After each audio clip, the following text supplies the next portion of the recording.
This is CNN, home of fake news.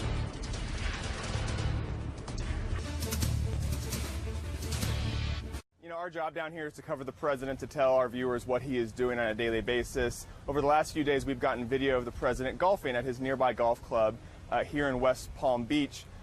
There is a break in the hedges, really. The president doesn't really, and his staff doesn't really tell us when he is golfing, and we have taken to going outside the golf course and filming him as he golfs through a break in hedges near the club. Today, a big white box truck parked in front of those hedges, trying to obscure our shot of President Trump golfing. Time magazine got a scoop, literally a scoop. One scoop for me, please. On the president's scoops, we already knew he hankers for taco bowls and Big Macs and KFC, eaten with a knife and a fork. We knew he sometimes insists on fellow diners eating meatloaf. And then he says, Chris, you and I are going to have the meatloaf. It's emasculating. No, it's not. We've heard him lovingly describe the dessert being served as he informed China's leader that U.S. missiles had been launched against Syria. And we had the most beautiful piece of chocolate cake that you've ever seen. Which brings us to ice cream. First, President Trump gallantly pulled out a chair for the CEO of General Motors. Then he dropped the B word. It's happening. It's happening bigly. Not once, but twice. We're bringing manufacturing back to the United States bigly. This is the story of how a Make America Great Again hat ended up looking not so great. The hat belongs to this 9-year-old Trump supporter. He's not a politician, but he knows what this country needs. Great on them. Ever since first hearing about the phobia rumor, I've become slightly obsessed with watching President Trump watch his step. Really watching his step coming down the stairs of the Capitol, even while climbing just a couple of steps at the White House.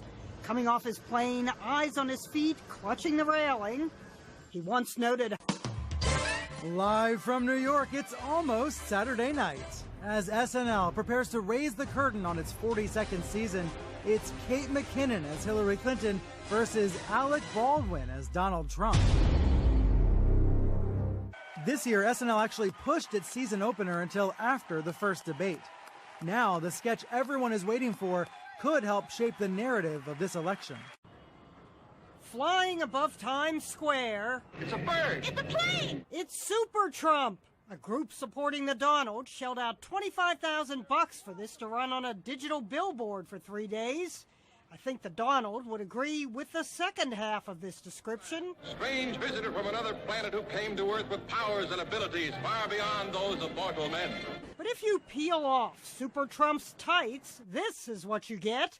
Naked Trump is back atop 2 buildings. Can you give us a question? Don't be rude. Can you give us a question? I'm not going to give you a question. Can you state categorically? You are fake news. Sir, go ahead. Remember when Donald Trump would ask, Look at those hands. Are they small hands?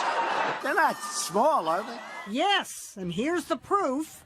A bronze cast of the Donald's right hand that's been hiding in plain sight inside Madame Tussauds Wax Museum in New York City. As SNL's new Donald Trump, even if he's no fan of the Donalds. We don't really want a president who looks like he's been dipped in movie popcorn butter.